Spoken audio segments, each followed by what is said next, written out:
Hai Smarties, balik lagi bersama gue Yori Pesparani dan teman gue Traveler Super Sejati Reno Riandra. Oke. Hari ini kita mau memberikan penjelasan atau kita mau ngebahas dan semoga menjadi informasi untuk Smarties di rumah. Jadi kayak ngasih tahu sih ya. Tentang apa sih perbedaan antara traveling dan liburan, karena selama ini sering banyak banget salah paham sih sebenarnya. Ini kalau salah paham gak enak ya men? Gak enak. Oke. Smarties. Jadi sebenarnya tuh apa sih perbedaan antara traveling dan juga liburan? Kalau menurut lo nih Yor, perbedaan antara traveling dan liburan tuh apa sih? Travel itu melakukan perjalanan ya kan? Itu artinya sedang melakukan perjalanan. Liburan ya udah lo liburan. Bener gak men? Bener. Itu jago lu. Ih smart men, gue kan Smarties. Karena untuk menjadi bagian di SL Academy syarat utamanya adalah smart. Nah, jadi yang benar apa nih? Smarties, jadi gini. Tadi sebenarnya Yori jelasin itu udah bener, tapi untuk lebih jelasnya lagi mungkin kayak gini. Jadi kalau liburan itu adalah suatu buah perjalanan yang direncanakan ya. Oh gitu. Iya. Jadi kayak gue mau ke Amerika, nanti gue stay di sini, naik pesawat ini, apa segala macam itu sudah di ini semua. Tapi kalau misalkan traveling, lo hanya melihat gue punya uang berapa. Nanti terus kira-kira gue bisa kemana? Oke, gue let's say gue punya uang sekian, gue cuma bisa ke sini, terus dia tetap pergi naik kereta kah, naik apa kah segala macam. Itu. Berarti dia harus nentuin tempat dulu dong. Betul. Tapi sebenarnya liburan dan juga traveling itu adalah dua kegiatan yang sama-sama menentukan tujuan. But in other hand, mereka punya polanya masing-masing. Jadi kalau misalkan mereka liburan, mereka tuh lebih terencanakan. Terencana kayak gue bilang tadi, mereka cenderung punya destinasi udah pasti. Mereka transportasi sudah menentukan mau naik apa, kemana-kemananya mereka di sana sudah tahu. Well prepared, or itu bisa dibilang sebagai bucket list. Jadi kan ada tuh kayak, lo pernah gak sih bikin bucket list gitu di hidup lo? Ya pernah lah. Pernah kan kayak gue kepengen ke Korea, gue kepengen kesini. Iya, gue suka bikin di buku note gue sih. Gue checklistin namanya. Itu bucket list. Itu bucket list namanya. Okay. Tapi kalau seorang traveling untuk traveling dan traveler lah dibilangnya untuk seorang traveler, mereka nggak punya itu. Jadi kayak udah jalan aja gitu. Iya jalan aja misalkan. Jalanin aja dulu gitu ya. Jalanin aja dulu, nanti cocok nggak cocok belakangan gitu kan. Tapi kan masalah cocok nggak cocok itu ya semua tuh pasti nggak cocok gitu kan. Sorry guys kalau agak ada unsur-unsur Tuhannya ya. Oke, nah perbedaan kedua daripada traveling dan juga liburan itu ada pada kalau traveling itu lebih mengutamakan sebenarnya yang gue bilang tadi. Kalau liburan kan kita bicara mengenai bucket listnya dia. Iya. Berarti udah tahu dong. Malang tuh kan ada Batu, ada bisa ke Bromo, bisa ke Paralayang di sana, bisa ke beberapa tempat yang notabene keren gitu kan. Dan mereka nge-list itu semua. Tapi kalau misalkan traveling, dia hanya pergi ke Malang. Mereka nggak punya bucket list. Mereka sampai sana kayak Malang yang keren apa ya? Kayak gitu. Jadi kayak mereka tuh sampai situ terus mereka explore sendiri ya? Yep, that's right. Okay. And then perbedaan yang ketiga antara traveling dan juga liburan itu ada pada budgeting. Kalau misalkan traveling, mereka cenderung lebih low budget. Bukannya sama-sama aja, sama-sama ngeluarin duit juga sih. No, maksud gue gini, kalau misalkan traveling itu kenapa gue bilang lebih low budget? Karena dia akan menyesuaikan dengan lokasinya di sana. Dan pasti pilih yang termurah ya? Pasti mereka rata-rata pilih yang termurah karena nanti di akhir akan gue kasih tahu kenapa mereka berdua memiliki perbedaan apa kayak hal-hal yang sebenarnya nyerempet, tapi ternyata membuat mereka kayak ternyata beda ya kayak gitu. Mulai tadi kan kalau traveling itu lebih low budget, tapi kalau misalkan liburan itu cenderung lebih high budget. Kenapa? Karena mereka kan pasti udah mesen hotel, tiket, bahkan mungkin ada loh. Kayak contohnya nyokap gue tuh kalau misalkan liburan sampai memikirkan tentang cateringnya. Oh my god. Keluarga gue sampai di sana mau makan apa itu ditentukan resto-resto mana yang mau datengin. Wow. Which is means memang ya udah tahu dong range harganya berapa. Sedangkan kalau misalkan traveling ya udah Jogja terkenal dengan gudeg ya udah gudeg di mana gue suka. Kan gitu kan. Nah itu tadi perbedaan yang ketiga. Nah perbedaan yang keempat ada di tempat nginep rata-rata. Mungkin kalau traveler itu lebih kayak kapsul atau yang apa namanya kalau yang atas bawah itu losmen gitu-gitu. Dorm benar. Dorm lebih ke dorm, tapi kalau yang liburan itu liburan mereka biasanya di hotel biasanya yang benar-benar gitu. sendiri ya, maksudnya cuma khusus kita aja gitu ya. Betul banget, kalau nggak hotel bintang biasanya mereka kan homestay. Ya kan. Dan kalau liburan biasanya mereka pun mencari tempat untuk istirahat, tempat tinggalnya mereka, hotel atau homestay ini yang nyaman, view-nya bagus. Tapi kalau traveling enggak, mereka ngelihat gue di mana, ya at least gue bisa tidur.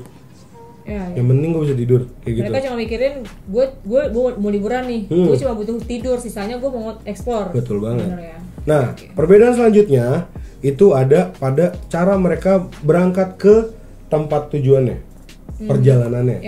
Yang kalau misalkan traveling biasanya mereka tuh lebih cenderung road trip atau ya mungkin kalau dengan moda transportasi mereka pakai bus atau kereta. Sedangkan kalau liburan notabene mereka pakainya pesawat. Benar. Well, kalau road trip tuh bisa kayak mampir sini semua sejalan tuh bisa ini. And that's traveling gitu kan.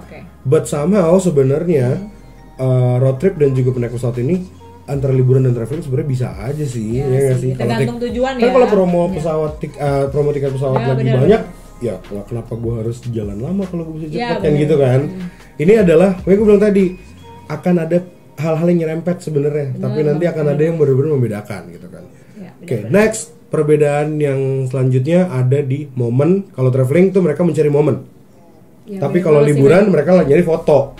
Iya, kalau liburan tuh mereka ngasih makan Instagram gitu ya maksudnya. Tapi kalau misalnya traveler itu lebih kayak oke, gue cuma mau nikmatin ini gitu. Momen gue seperti ini.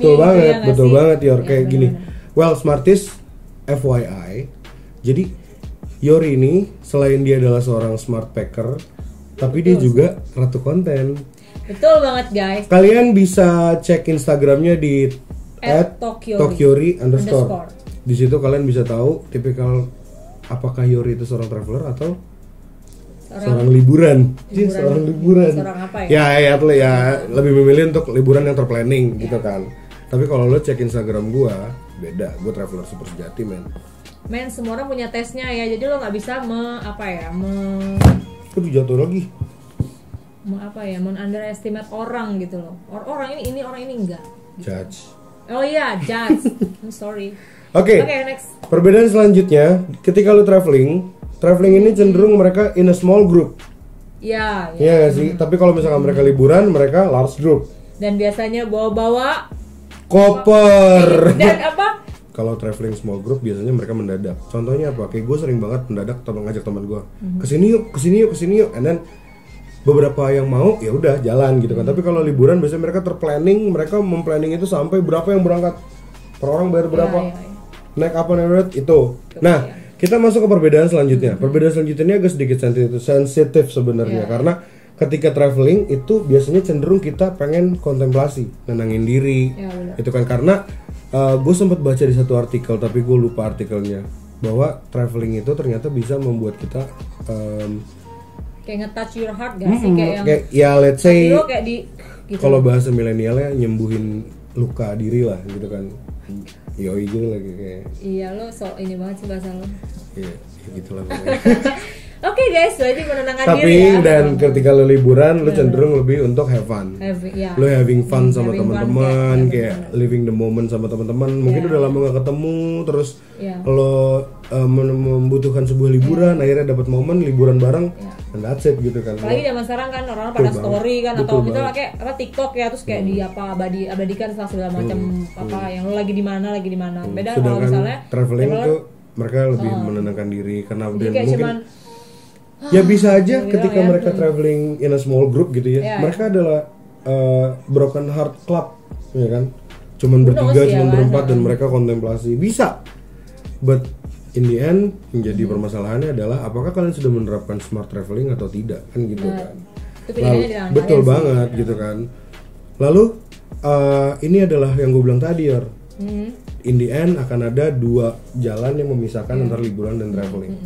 Bahwasanya ketika lo liburan itu lebih kepada destination. Iya, karena dan traveling itu lebih kepada journey. Itu yang membedakan. Benar. Ibarat kata kita menuju ke satu tempat yang sama, lo dan gue menuju satu tempat yang sama, tapi lo liburan dan gue traveling, gue lebih ke arah journey-nya. Bagaimana gue sampai ke sana. Tapi kalau lo lebih mencari destination-nya. Gue cuma butuhnya udah nyampe aja gitu ya. Itu yang membedakan banget antara traveling dan juga liburan. Ya, berarti gue sekarang baru tahu nih ternyata dua hal traveling dan liburan itu dua hal yang dibilang beda banget enggak. Tapi ya itu tadi lu bilang nyerempet ya. Ada satu perbedaan yang ternyata membuat mereka ada rasa yang berbeda ya, ada karakternya ya, kayak gitu. Ada rasa yang beda lah ya di situ ya. Iya, ada rasa yang beda. Iya. Oke, balik lagi. Well, yang bisa kita kasih mungkin kurang lebih seperti tadi, beberapa perbedaan antara traveling dan juga liburan. Tapi Smarties ingat bahwa apapun jenis yang kalian pilih, entah itu traveling, entah itu liburan, please kalian harus selalu menjadi seorang smart traveler. Karena kenapa? Kalau kalian tidak menerapkan smart traveling, kalian akan kehilangan banyak banget hal yang sebenarnya bisa kalian dapetin. Bener banget. Iya kan? Ya. Nah, hal-hal apa aja sih yang banyak kehilangan, yang bisa kita kehilangan karena kita nggak menerapkan smart traveling gitu kan? Kehilangan itu nggak enak ya, men? Kehilangan nggak enak, men? Enak banget. Iya, tapi ketika sudah kehilangan, terus ternyata tahu cara untuk menemukan lagi itu kayak terobat aja sih. Parah sih. Kayak, Yang penting lo harus bisa nyari obatnya sih, men. Lebih karena itu. Iya. Nah intinya kalau misalkan memang kalian mau jadi seorang smart traveler atau ya smart traveler lah ya gitu, jangan pernah kalian menerapkan berbagai hal-hal yang sekiranya tidak diperlukan dalam dunia liburan. Kalau begitu kayak ya terlalu ribet. Gue mau foto pakai ini, baju gue harus bawa ini. No. Dan itu akan meribetkan diri lo sendiri nantinya. Bener banget deh, men. Terus lo harus ingat banget kalau misalnya selain tadi yang meribetin diri, terus harus kayak gini tuh nggak mesti lo jadi diri lo sendiri. Bener banget. Jadi diri sendiri ketika lo liburan atau lo traveling itu adalah hal paling penting. Gak usah ikut-ikutin orang. Bener. Gitu. Ibarat kata gini, gue ambil satu contoh ya. Gue berikan satu contoh. Ibarat kata pergi ke satu daerah yang dimana kita kan nggak bisa nebak cuaca ya. Bener banget ya. Kita di Jakarta panas, tiba-tiba sampai sana ternyata sedang musim hujan karena ya pemanasan global saat ini gitu kan. Lu udah pakai baju yang sedemikian rupa untuk foto bla bla bla sampai di spot hujan. Nah, hal-hal seperti itulah yang harus disiasati sebenarnya. Nah, dari situ kan contoh dari smart traveling yang bisa diterapkan adalah apa? Even kita nggak tahu cuaca di sana gimana, kita tetap membawa payung. Well prepared lah. Well prepared gitu kan. Tapi well prepared bukan berarti bawa barang-barang semua yang ada di rumah lo pergi liburan, enggak. Secukupnya. Ya oke, that's it dari kita berdua tentang perbedaan antara traveling dan juga liburan. Semoga bermanfaat buat Smarties semua. Jangan lupa kita masih akan membagikan beberapa tips smart traveling langsung dari SLA Academy. Dan jangan lupa untuk subscribe, like, comment, and share nyalain loncengnya. Nah, terus juga jangan lupa untuk follow Instagramnya, terus juga ikutin semua konten-konten yang ada di SLA Academy karena dari situ kalian akan mendapatkan info menarik dan manfaat sih. Betul banget, dan pastinya yang lebih penting lagi adalah membuat kalian menjadi smart person. Oke, mungkin itu saja dari kita. Gue Reno Riandra dan kita signing out. Bye Smarties.